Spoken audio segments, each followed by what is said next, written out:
de encontrar. Soy así, ya es muy tarde para cambiar.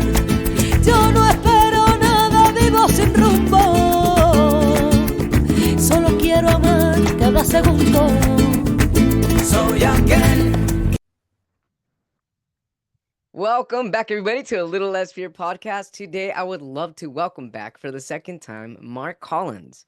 Mark Collins is a business life coach, the founder of Freedom for Life, and the author of the transformational leadership book, Life Mastery Living Life by Design, Not by Default. Mark helps men in overcoming the fear and uncertainty that is standing in the way of the life they are created for. He has a singular passion to see men unleashed as the hero they are created to be in their business, relationships, and in life. And today we're talking about how he helps men become divorce proof. What a hot topic. And I'm so glad to see you again. Welcome back to a Little Less Fear podcast. Thank you, Dr. Lino. I'm excited for the conversation. I'm super excited. Last time you were here was back in October. That was in episode 264, and we are now going to be in episode 283. So it's been quite a few months, but I'm really glad to see that we've got some incredible topics to keep covering here and keep just helping people realize their inner truth and the love that they have already within themselves, and no need to be seeking it elsewhere because that light already exists within them. But I'm really curious, why are we talking about how to help men become divorce proof? Why is this a topic that's of interest to you? It's interesting because somebody asked me, hey, have you kind of refocused or changed your focus in business and ministry? And I said, no, it's actually refining it. We talked about life mastery. Oh, yeah, I've got my book, Living Life by Design, and I've got the course. And typically, I was dealing with people in business, men in business in general, and really trying to help them to unleash that hero in hiding that we talked about. But the conversations kept coming back to relationship.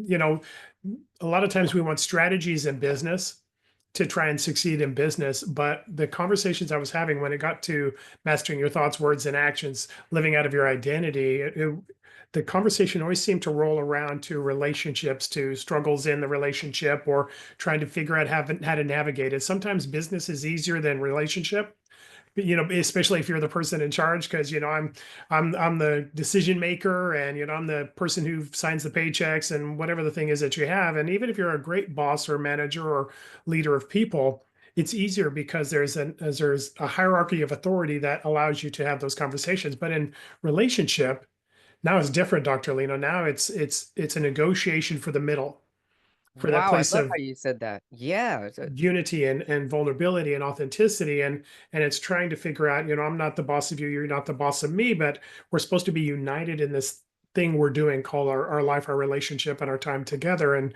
that's harder because in that place insecurity can happen, and offense can happen, and all sorts of things can come into it. And so, long story short, all of my conversations started to drift towards relationships. And I thought, this is, instead of avoiding it and trying to speak to the thing that I think matters, which I think relationships do as well, I wanted to refine the focus in the area that I'm constantly having the conversations around. And that was relationships and men, and trying to navigate the relationship at home that maybe all the time isn't working out well. that's fascinating. And also, if the relation if someone is not navigating that relationship at home, eventually, even if you are the boss and your business is doing well, it's gonna spring those problems and those feelings and that frustration is gonna sprinkle into your professional life as well. Yeah, and the opposite as well, which is really interesting, right? So when I'm Right. stressed at work, I take it home. When things aren't working out well, who's the man that shows up at the doorway? We think that we can compartmentalize, Right. but at the end of the day, that's just not true. And again, if they want to go back and listen to the other episode, I would recommend it. But for us, life mastery is living from who you're created to be at the highest level you're created for, and Yeah. in every area of life, not being amazing Right. in business and having a marriage that's a disaster or a relationship that fails. So I believe you can have the highest level of life in all of those areas. I just love this, created for the life that you were created for in all areas of your life. How does one I remember our last episode, which was really incredible, making the to-do list and just making sure that you're making these lists and your daily activities with your greater good, your highest your greater highest good for the greater good of all involved. But how does one stay focused in the problematic area and such as marriage or relationships and trying to make sure that somebody doesn't start to get tempted with the D word, the divorce word? How does one stay so focused in this relationship? I mean, let's say that there's let's just hypothetically say that we've got the rest of our life or all our other things in our checklist in alignment, and we feel that we're doing things to our greater good, but we're not doing our best in our relationship. How does one show up being their best and doing their best in a relationship if they're not even aware of how to even start?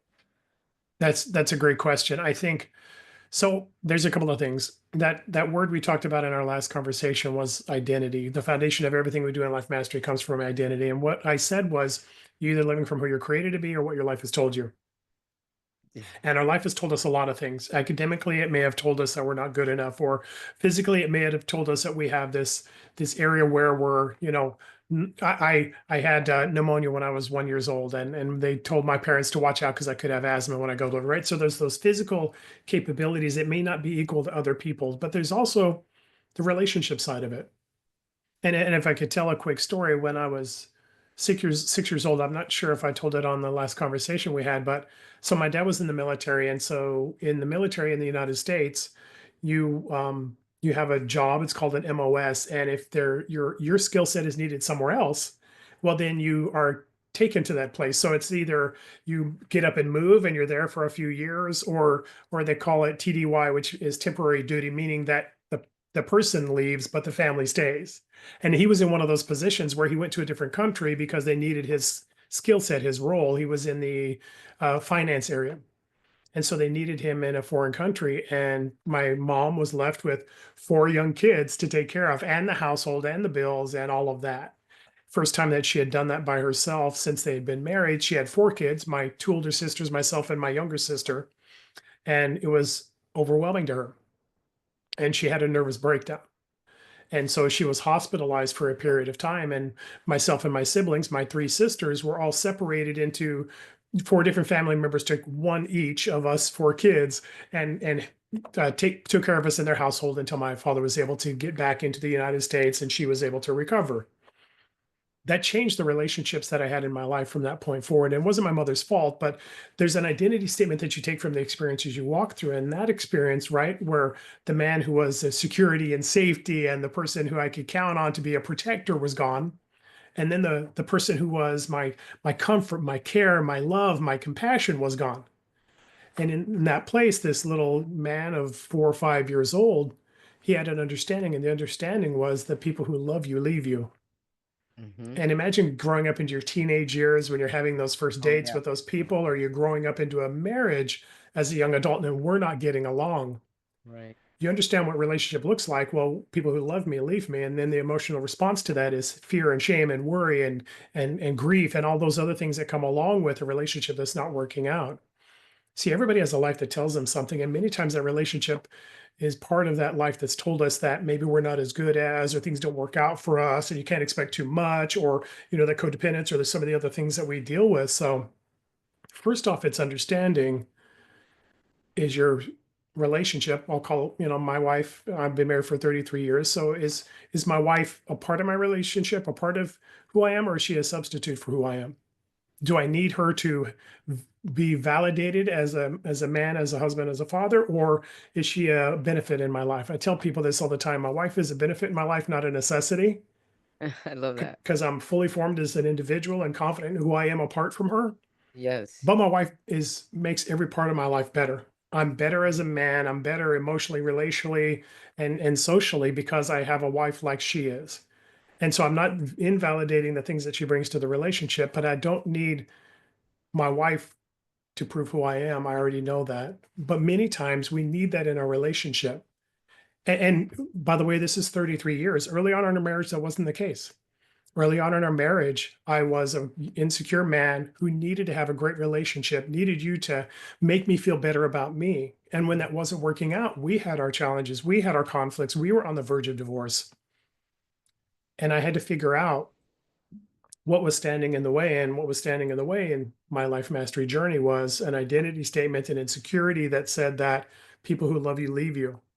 And so in How that did you come place, to that? How did you come to that? Because not that many people can actually come with that core belief, that automatic thought. I mean, it can take, I mean, obviously it took you years, but how Yeah, did you actually realize these are the thoughts that are feeding my head, the pattern that's in my mind for years and years, and this is what I need to work on? it's a great question. So what we tell people that we work with is the emotion is that flag in golf. There's in golf, they have a green, which is where they try and shoot the ball, and there's a flag in the hole, and Right. it lets the golfer know where to aim for. For people in our life, our emotion is that flag.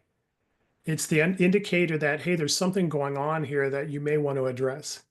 So when we have in this place where we weren't getting along and we were literally having conversations about divorce, we worked through that. We had some counseling things like that. But the truth is that it was my life mastery journey. It was me unpacking identity and understanding that, hey, where's this emotion coming from? This feeling of insecurity, this feeling of she's not respecting me, she's not giving me everything I need, right? Right. Whatever the thing is that you feel like you deserve or desire. And in that place, trying to figure out, okay, well, what's the thing behind that thing? What's the emotion that you're Yeah. feeling? Disrespect or not being valued or not being good enough, or this all there is?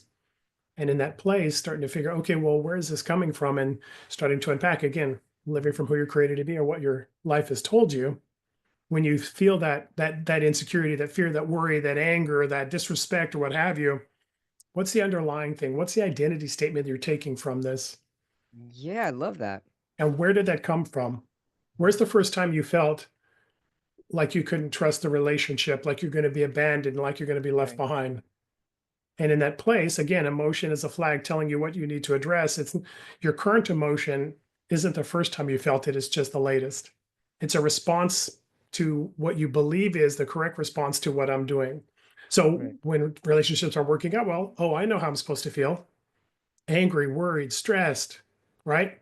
Regretful or shameful or whatever the thing is you're feeling. Well, when you can figure out where that first came from and you can start to unpack the truth about that circumstance, in my case, through the journey of life mastery and really starting to unpack some of the strategies we have, started to remember, hey, you remember when you felt abandoned because both of your parents were gone and you were living with people you didn't even know.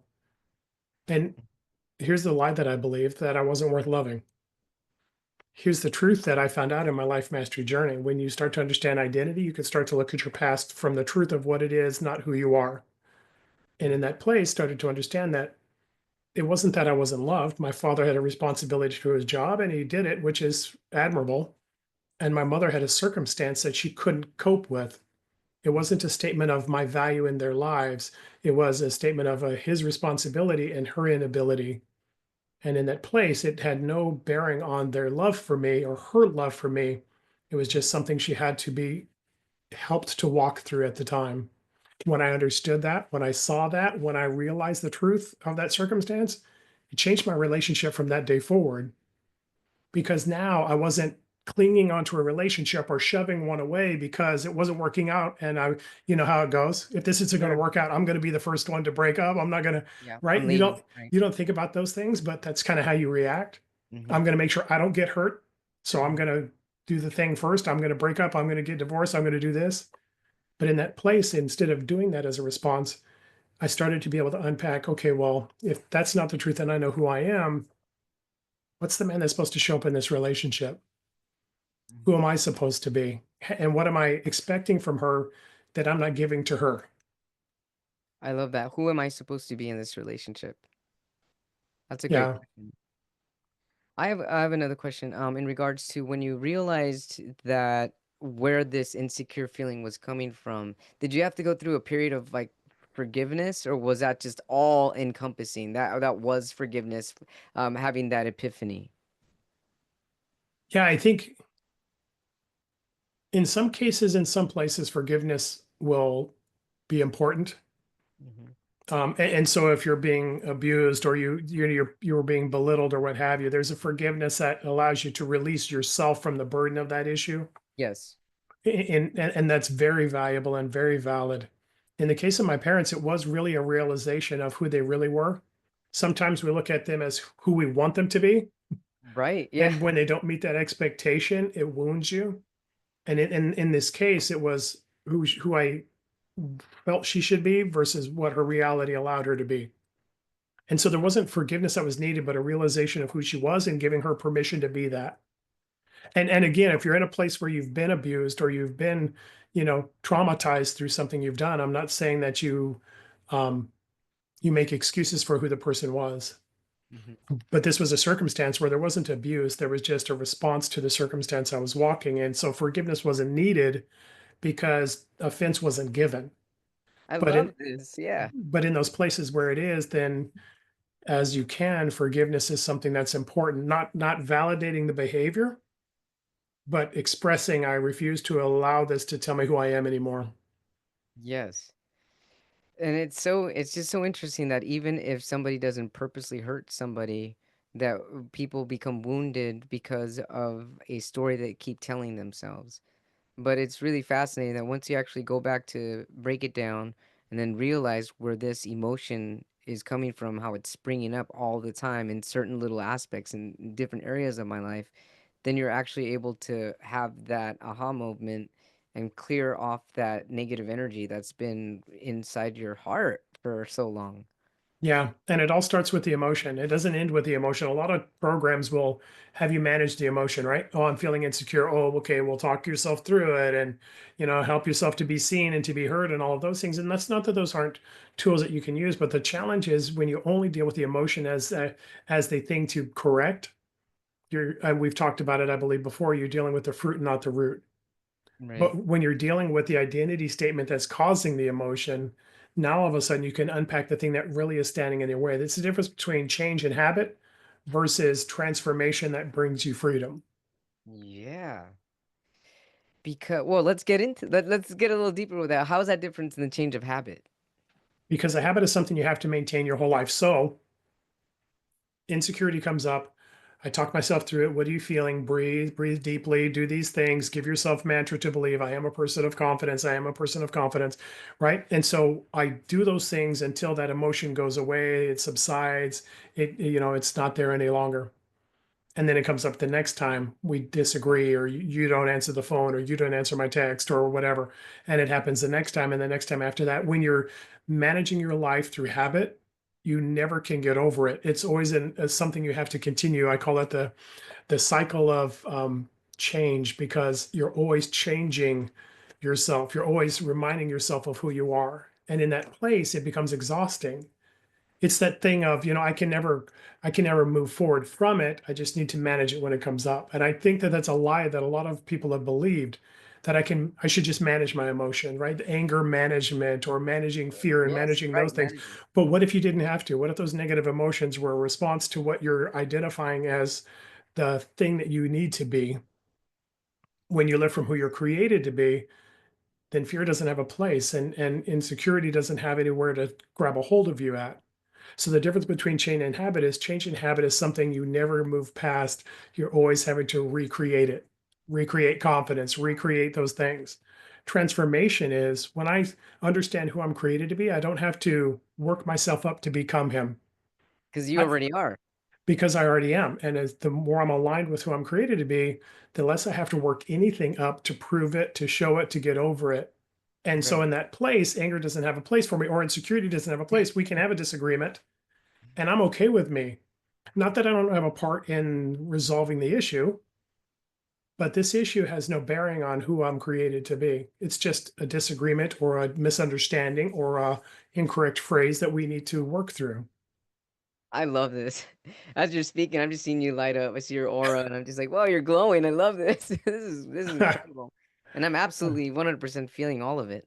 So then, how do you help men become divorce proof? I mean, let's say that there are men that've got a pattern of infidelity. I mean, how does somebody even start? How do you start with somebody that has um, this oh God, what's the word? Urge. This like just I guess just a constant urge to keep doing. How does someone break that habit? Yeah, that's a great question. And I think the truth of the matter is we all have sexual urges, right? As a human being, you're created with those. The challenge is that it's not really about the I'll put it this way, it's not about the medication, it's about the reason you're taking it. Mm-hmm. And so at the end of the day, you're either living from who you're created to be or your life has to make up the difference. And when I don't feel secure about who I am, I need to constantly reprove it.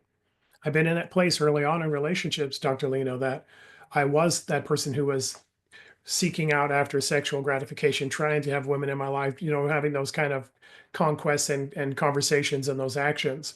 And it's not that sexual desires are inappropriate, they're absolutely part of the normal life and of physiology of who we are. The challenge is when I'm constantly having to have those things, it really isn't me being that kind of player, that playboy, that guy out on the street, right? We try and minimize the impact by trying to act like it's okay.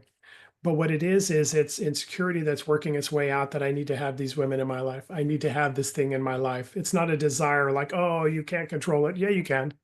But it's the medication you're using against the life you don't like.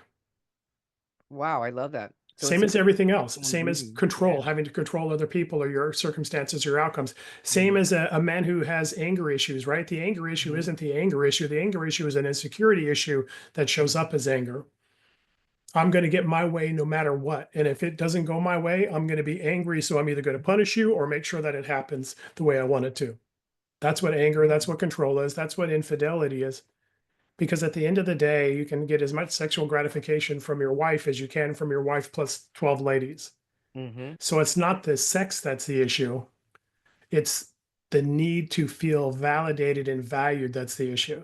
That's what the issue was for me. And so in that place, when you have the conquest, well, that's not good enough. I need somebody else. So I need that next one. And then I need the one after that.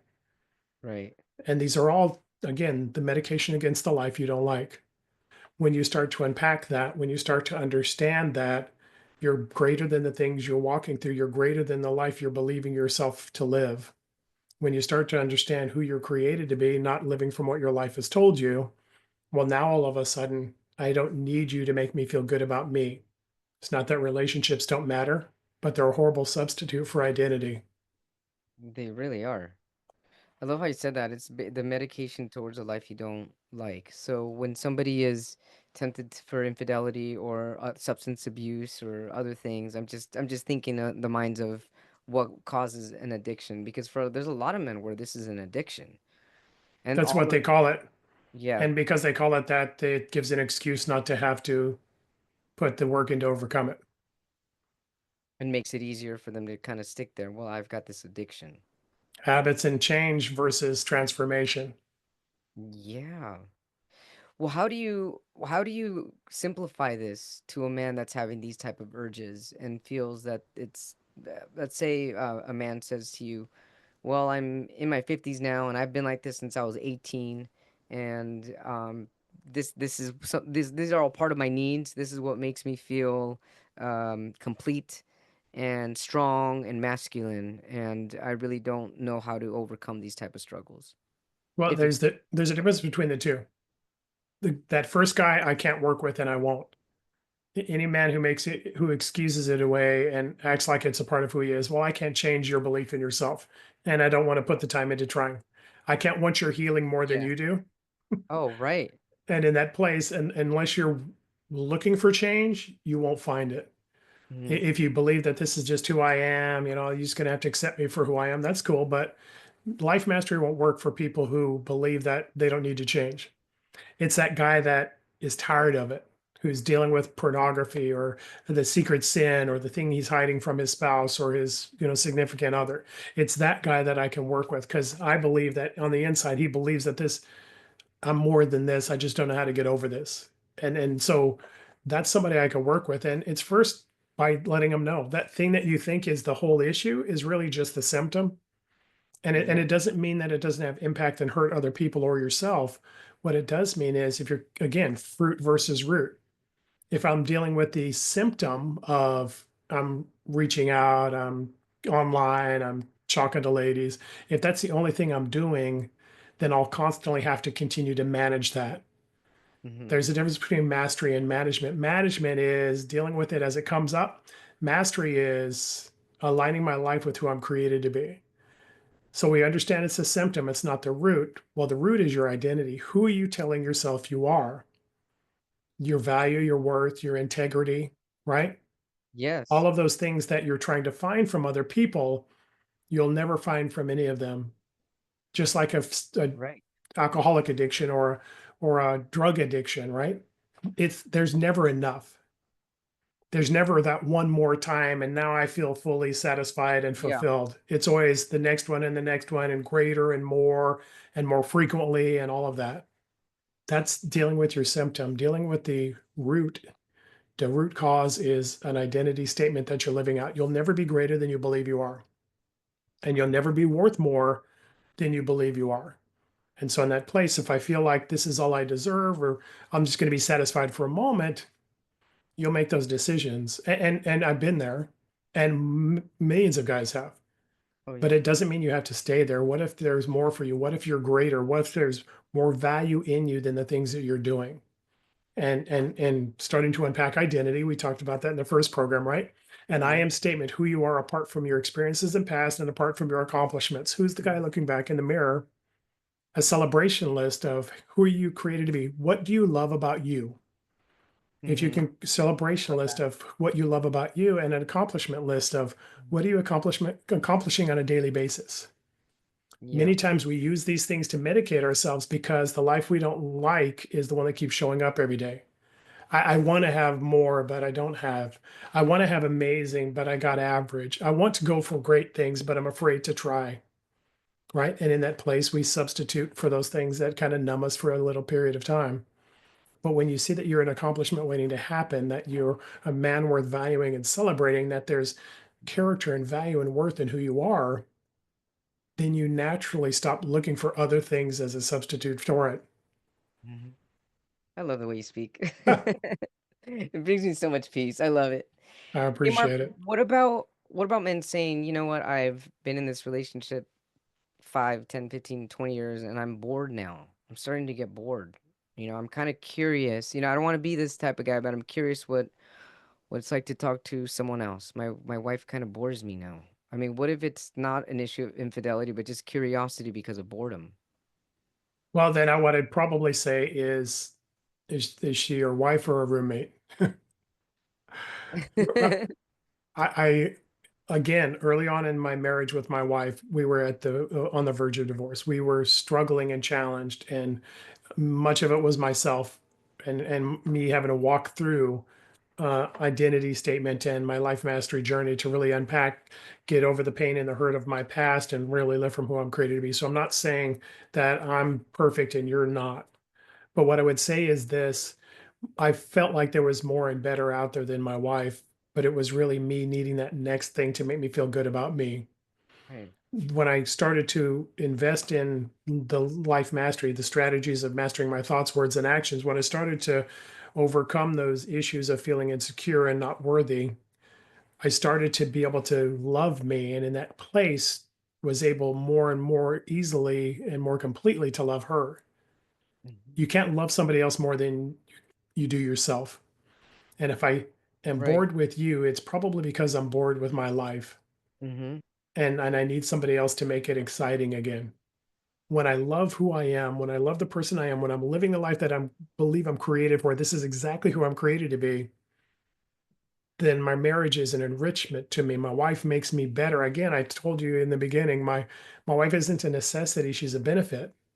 But she's a benefit that I am so grateful for because I see the value that she brings and who she is. That came from a guy who could understand who he was first. I can't give you more than I know I am. And in that place, I can't expect from you more than I can bring to the relationship. And so if you're bored with your relationship, I'm pretty sure you're probably bored with your life and your job isn't satisfying and this thing or that thing, your car isn't good enough and your income isn't great enough. And it doesn't mean you're not meant for more, but setting one relationship aside to go into another one. I tell people in a course I have, when everything around you is an issue, maybe the issue is you. The issue Yeah, for me was me. My job wasn't good enough. My income wasn't good enough. I didn't like my car. I didn't like where I lived. I didn't like my marriage. At the end of the day, it was me projecting on the outside world what I was feeling about myself. that makes perfect sense.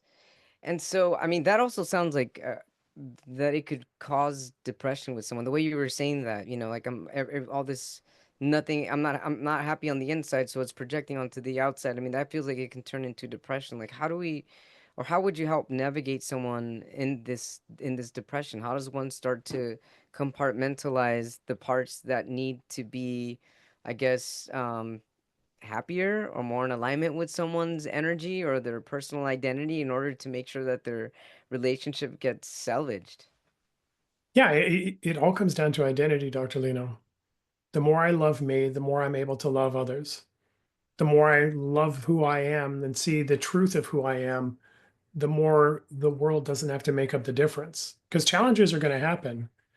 There'll be times when, things aren't going well, when there is tragedy, when there is bad news, when experiences aren't amazing, right? Life is going to happen to everybody. But is it, we talked about it, I think, on our last conversation that my mother died in April. And I was there for the week and in her room every day. And I was there when she passed away. And there was a time when she had passed away, but before the caregivers could come and take the body. And I was there with my brother-in-law, and he said, sometimes life is just horrible. And I told him this. I said, no, life is really amazing, but this is just a really tough time. So when you understand who you are, you can walk through the challenges and the tough times of life and not have them affect who you believe you are. Right? Yes. I call it a victim or a victor mentality. A victim mentality is life is happening to me. Mm-hmm. A victor mentality is I'm happening to my life. Mm-hmm. The difference between the two is I'm a bystander. And I wrote that in my book, and it's actually a part of one of my courses where I said, are you the bystander or the hero waiting to happen? A bystander, my life just happens to me and I have to respond to it. When I know that I'm the hero in my life, then I am the life that's happening to it. And in that place, it can't stop me from the things that I believe I'm supposed to have. Yes, I love that. The victor or the victim. And they both start with Vic. Yes, I do. What's the most challenging advice that you've been, I mean, if advice is even the right word, but what's the most challenging situation that you've had with clients that you've coached in their relationship? What's the biggest thing that you see needs the most coaching? Belief in yourself. Yeah. For myself and everybody else included, I believe this thing on the inside that says, there's more that I can be, more of a man, a husband, a father that I can be. And then there's the guy that shows up. And over a period of time, when you show up small in your life, when you don't reach out for the big things, when you disengage or you hurt and harm versus help and love, at some point you can kind of give up on yourself a little bit. Mhm. And so the biggest challenge is after trying things, or may have tried counseling, may have tried coaching, may have tried, advice from other people, and those things didn't work out because again, you're dealing with roots and symptoms versus hearts and healing. In that place, you can kind of give up on yourself. And so the Yeah. biggest challenge is for guys to be willing to bet on themselves again, to be willing to say that I've made these mistakes, but my experiences aren't the sum total of who I am. They're just something I've walked through. Mhm. And in that place, be able to be bigger, be greater, be more than what your past has told you and your experiences have proven to you. Really being who you're created to be, even if you don't have evidence that it's actually happened or is going to happen. Mhm. At the end of the day, your belief will come before all of the actions and all of the outcomes. But without belief, those things will never come. So for Yes. me, it's really rebuilding that belief or giving those guys that hope that maybe this is the time. Mark's been through it, or he's coached a bunch of people through the same thing. So I can be one of those guys and I can actually have this in my own life. It's really this belief that I'm going to bet on myself. I'm going to do it, even though it didn't work out in the past. Mhm. Absolutely love that. Just bet on yourself. Yeah, I don't know the question as you were saying this. I'm wondering if somebody I mean, what kind of how about this? What kind of advice can you give somebody that just got married to live a long, healthy, beautiful relationship? What kind of advice would you give them? They just got married. Yeah, I was at a conference last summer, and what I told them was something they probably didn't want to hear. I said, two unhealthy people can't have a healthy marriage. And Ooh, that's powerful.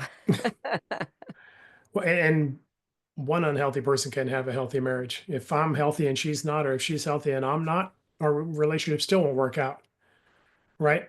Right. So, what I tell people is there's, I think it was probably 25, no, probably maybe close to 30 years ago. I'm a bit older. So, I read this book a long time ago, and the title stuck with me, and it'll probably stick with me for the rest of my life. This guy wrote a book, and the book title was The Best Gift I Can Give You is a Healthy Me. And in marriage, the best gift I can give my wife is a healthy me. It's investing in tools and strategies to really understand and unpack my identity, overcome the pain of my past or the challenges that I've walked through, be able to celebrate me, believe in my accomplishments, and live out who I'm created to be because it's that guy that she deserves. And Yeah. her for me as well. And so in that place, I am a pastor, I am a Christian, I'm a person that has a faith walk. And what I believe is that God creates a man for his wife, not the man that shows up many times, but the man that you were created to be. And so my job and my responsibility is to unpack who that guy is to unleash that guy. The hero in the house is what I call it. And in that place, be able to be the man that she was created for and that I was created to be in the relationship. And in that place, the more I do that, the better our relationship is. The more forgiveness is a part of a normal time, the more vulnerability is something we live in. Authenticity and unity are things that we walk in. It's not moments that we live, but it's the lifestyle that we have in our household.